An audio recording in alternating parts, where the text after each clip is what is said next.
คำว่าผัวเมียจะมีอยู่14ข้อนี้ 1. คนที่คอยให้กำลังใจกันในยามที่เมื่อยล้า 2. คนที่คอยช่วยเหลือกันในยามที่ลำบาก 3. คนที่คอยอยู่เคียงข้างกันในเวลาที่พบเจอปัญหาต่างๆ 4. คนที่ให้เกียรติซึ่งกันและกัน 5. คนที่บ่เอาชนะกัน 6. เวลาที่บ่เข้าใจกันก็ปรับความเข้าใจกัน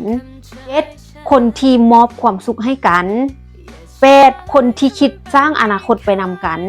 9. คนที่ต่างฝ่ายต่างรับฟังความคิดเห็นของกันและกัน 10. คนที่ต่างฝ่ายต่างเทคแคร์ดูแลใส่ใจซึ่งกันและกัน 11. คนที่เชื่อใจและไว้ใจกัน 12. คนที่คิดฮอดกันเวลาที่บ่ได้อยู่นำกัน